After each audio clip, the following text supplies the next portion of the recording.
Welcome back po muli sa aking channel. At kung first time po ninyong manood, don't forget to click like and subscribe. This is Owen Freds of the TOFC channel. At muli, nandito naman po tayo para sa maikling video na ito.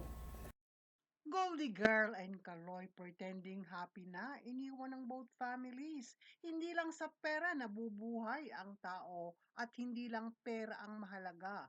Ang mag-anak na Yulo palaging ipineflex si Eldrew at si Isa at ang kahusayan nito at ang pagsisikap na ginaganap sa mga susunod na laban. Munti man ang natanggap na biyaya at nakuha man lahat ni Goldie Girl kung ano ang meron si Kaloy, ay happy naman ang family. At ito nga ay move on at talagang nakitang ang pamilya Yulo ay masaya without him sa kanilang buhay. Kumbaga, sadness amidst of all your money ang peg ni Kaloy ngayon.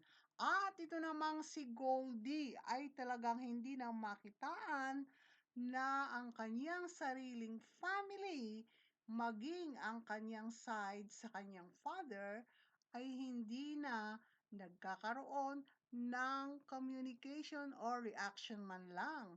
Tila baga hindi na din nagla-like o napaso na nga bang tuluyan ang mga ito dahil sa napakaraming tinanggap na bashing dahil nga dito kay Goldie Girl. At ang dating masaya din nilang samahan ay tila ba natuldukan na at tahimik ang pamilya ni Chloe. At eto nga si Kaloy, hindi maitago ang kanyang kalungkutan at hindi nagsisinungaling ang kanyang mga mata. Ang kanya namang mga kapatid na nasa Japan ay miss na miss ng kanilang ina at ama at sinasabi lagi ang kanilang pakikipagkumustahan at post at miss na nila ang mga ito at very sweet na tila baga hindi na talaga nila kailangan sa kanilang buhay ang isang matagumpay na anak at hayahay ang buhay sa kung anumang meron sila at kung sino ang nasa kanilang tabi. Minsan, merong nagko-congratulates kay Kaloy, ngunit binibigyang pahalaga ang magulang at hindi maaalis ang bashing at ang mga pamimintas pa rin sa dalawang ito.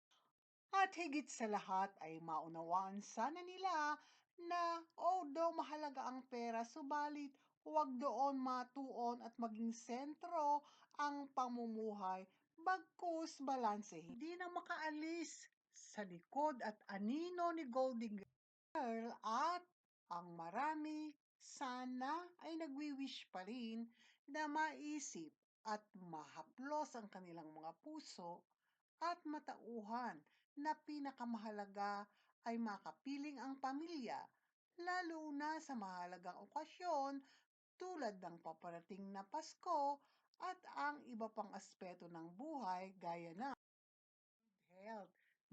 At sabi nga ni Princess Diana, family is everything. Sana po ay nagustuhan ninyo ang video natin sa araw na ito. Don't forget, life is beautiful. Let us always thanks and praise our dear God for all His blessings. Thanks everyone for your humble support. Hanggang sa muli po. Bye!